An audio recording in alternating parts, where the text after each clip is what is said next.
There was a specific moment, not a breakdown, not a dramatic confrontation, not the kind of scene that announces itself with raised voices and slammed doors, and the satisfying clarity of finally saying everything you have been holding for years. Just a moment. Quiet, ordinary, completely unremarkable from the outside. You were in the middle of doing what you always do, showing up for someone, carrying something that was not yours to carry, rearranging your own needs to make space for theirs, moving through the familiar choreography of being the person everyone reaches toward when they are falling apart. And something inside you, something so quiet you almost missed it, simply stopped. Not with anger, not with resentment, not with any of the dramatic emotions you always imagined would be there when this moment finally came. Just a stillness, a knowing, the specific internal silence of a person who has finally run out of a particular kind of willingness. And in that silence, in that one unremarkable ordinary moment, everything changed. Stay with me. Because what Carl Jung discovered about this moment, the moment an empath stops saving everyone and finally turns toward themselves, will permanently change how you understand the most courageous thing a deeply feeling person can ever do. And by the end of this, you will understand that what looked like giving up was actually the moment the empath finally woke up. Carl Jung said that the most radical transformation in any human life does not happen with fanfare. It happens in silence, in the interior, in the specific, unrepeatable moment when the psyche, after years of moving in one direction, quietly and completely and without any external cause, reaches the end of what it is willing to sustain. You see, most people think the empath who stops saving everyone has reached their limit. That they finally broke, finally got tired enough, finally accumulated enough disappointment to outweigh the compulsion that kept them giving. But Jung's research revealed something far deeper and frankly far more precise than exhaustion. Here is what nobody tells you about the moment an empath stops. And trust me, once you understand what is actually happening in that moment, you will never again see it as failure. According to Carl Jung, every empath carries within them what he called the savior wound. Not the savior complex in the simple pop psychology sense. Something older, something more specific, something that was not chosen but installed. In the earliest environments, in the first relationships, in the formative experiences that shaped how the empath understood their purpose in every room they ever entered. The savior wound is the deep unconscious belief that the empath's existence is justified by the number of people they rescue from their pain, that their presence in any relationship is only warranted, only safe, only sustainable, only protected from withdrawal, as long as they are being useful to someone who needs them. That love is not something they receive for being. It is something they earn for doing. And the doing, the saving, the carrying, the showing up at cost to themselves for every person who reaches toward them, becomes not just what they do, but who they are. Jung called this the fusion of identity with function, the point at which the empath can no longer distinguish between themselves as a person and themselves as a role. They are not someone who helps. They are the help, and everything that is not the help, their own needs, their own pain, their own hunger for something that belongs only to them, exists outside the boundary of what they believe they are allowed to be. But here is where it gets dangerous for empaths specifically. And this is where Jung's work becomes absolutely essential. Carl Jung discovered that the savior wound does not just shape what the empath does, it shapes what they attract. Because the empath who has fused their identity with the function of saving, who broadcasts on the specific frequency of I exist to carry what you cannot, does not randomly encounter people who need saving. They magnetize them. The broken people find them. The ones who are looking for someone to be responsible for their healing. The ones who sense, with the specific instinct of someone who has always been saved by others, that this person will not leave, will not set limits, will not ever reach the point where the cost of the relationship outweighs the compulsion to stay. Jung called this the unconscious advertisement of availability. The psychic signal the savior wound empath broadcasts without knowing it. That says, I will carry this. Whatever this is, I will carry it. And the people who need carrying hear that signal clearly, even when no words have been spoken, even before the relationship has formally begun. Listen carefully to what happens next, because this is where everything shifts.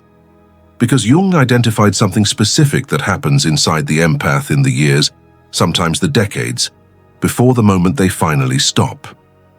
A slow accumulation, not of resentment exactly. Though the resentment is there beneath the surface, carefully managed, never fully acknowledged, because acknowledging it would require admitting that something the empath has been calling love has also been destroying them. But beneath the resentment, something quieter, a question.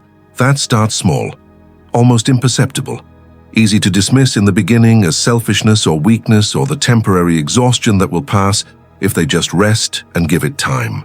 The question is this: what about me? Not said out loud, never said out loud, but felt. In the moments between one act of saving and the next, in the 3 a.m. silences, when the performance of fine is not required by anyone, and the empath is alone with the actual shape of their interior life. What about me? Jung said this question is not selfishness, it is the self. The actual self, the one that has been buried beneath the function, beneath the role, beneath the years of justified self-erasure, speaking in the only way it knows how to speak when every other form of communication has been deemed unacceptable. A question so small it barely registers, but so persistent it never fully disappears. What about me? But here is the part that will absolutely change your life. Because Jung did not just document the accumulation, he discovered the exact mechanism that produces the moment. The specific internal shift that separates the empath, who will keep saving everyone, from the one who finally stops. And it is not what most people think. It is not hitting rock bottom. It is not a betrayal so devastating, it finally outweighs the compulsion. It is not even a conscious decision made in a moment of clarity. Jung called it the activation of the authentic self's survival instinct. The moment when the part of the empath that has been buried under the function, the part that has been asking "what about me" in the small hours of 1,000 sleepless nights, finally becomes louder than the wound that trained them to ignore it. Not because the wound got weaker, because the self got tired of losing. And Jung said that when the authentic self finally activates its survival instinct in the empath, when the real person beneath the role finally asserts something the role has been suppressing for years, the stopping is not a choice the empath consciously makes. It is something that simply happens, the way a hand pulls back from something hot before the mind has time to issue the instruction. Pure self-preservation, finally, after everything. Working, here is what that moment actually feels like from the inside. Because most empaths do not recognize it when it arrives. They expect it to feel like strength, like the triumphant arrival of a self-respect they finally earned. But it does not feel like that. It feels like grief. The specific grief of someone who is putting something down they have been carrying so long, they forgot it was not part of their body. The grief of recognizing, fully, completely, without the comfortable softening of denial, that the years spent saving everyone else were also years spent not saving themselves. That the relationships they poured everything into were not what they told themselves they were. That the love they were earning through endless service was never the love they actually needed. Jung called this the grief of the awakening, the unavoidable emotional cost of finally seeing clearly after years of necessary blindness. And he said it is one of the most important things an empath will ever feel. Not because grief is good, but because this specific grief, the grief of finally seeing what was true, is the only path through to the other side. You cannot arrive at genuine freedom without first grieving the version of yourself that needed the saving to justify your existence. So what comes after the stopping? Jung was specific about this. Because the stopping is not the destination. It is the beginning. The moment the empath stops saving everyone is the moment, for the first time in their adult life, that they have the psychological space to ask the question they have never once made room for. What do I actually need? Not what does everyone around me need. Not what is being asked of me. Not what would make this situation more manageable for everyone who depends on me. What do I need? And Jung said that for the empath, who has never asked this question without immediately overriding the answer, sitting with it feels almost physically uncomfortable, because it requires something the savior wound specifically trained them to never do. It requires them to matter, to themselves. First, before anyone else, without condition, without earning it, without performing their way into the right to have it. Jung called this the first act of self-loyalty. The moment the empath decides, quietly, internally, without drama or announcement, that they are going to show up for themselves with the same consistency and the same devotion and the same refusal to abandon in difficulty that they have shown everyone else for their entire lives. But here is the final piece, and it is the most important thing Carl Jung ever said about the empath, who finally stops saving everyone and turns toward themselves. He said that this moment, this quiet internal revolution, does not make the empath less loving. It makes them more dangerous, not to the people they love, to the patterns that have been exploiting that love. Because the empath who has saved themselves, who has done the interior work, faced the savior wound, activated their own survival instinct and honored it, carries something into every relationship from that moment forward that they never carried before. The knowledge of their own worth, not as a function, not as a role, not as the person who is most valuable when they are most depleted by the people who need them most, but as a human being, whose presence is a gift, not a service. Jung called this the emergence of the sovereign empath, the person who has fully integrated the savior wound without being destroyed by it, who can feel other people's pain deeply and completely, with the full force of their extraordinary sensitivity, without automatically converting that feeling into a responsibility to fix, who can be moved without being controlled, who can care without being consumed, who can love genuinely freely, from a place of actual fullness, without putting themselves last as the price of admission. The sovereign empath is not someone who stopped caring. They are someone who finally learned to include themselves in the circle of people they care for. And Jung said that the love that comes from that place, or the love offered by someone who has saved themselves first, this is the most powerful form of human connection that exists, because it is the only kind that is truly free, given without fear, received without debt, and sustained by something that does not run out. The moment you stopped was not weakness. It was not giving up. It was not the end of your capacity to love deeply and give freely and be the person who shows up when everyone else walks away. It was the beginning of doing all of that from a place that can actually sustain it.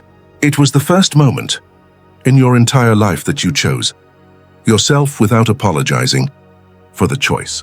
And Jung spent his entire career studying human transformation, thousands of people, decades of research, a lifetime of sitting with the deepest questions the human psyche produces, and his conclusion was simple. The most powerful person in any room is not the one who saves everyone. It is the one who finally understood they were worth saving too. That person has always been you.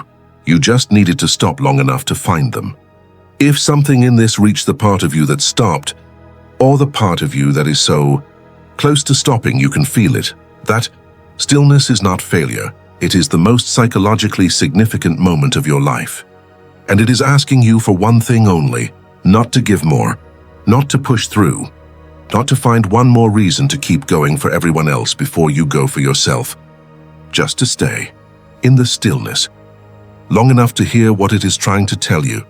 Share this with the empath in your life who has been saving everyone for so long they forgot they were also allowed to be saved. They need to hear that the moment they stop is not the end. It is the beginning of everything they have been giving, everyone else finally coming back to them. And subscribe, because what is coming next is for the empath who has stopped, who is standing in the stillness right now, and is ready to find out who they are when they are not carrying anyone else's weight.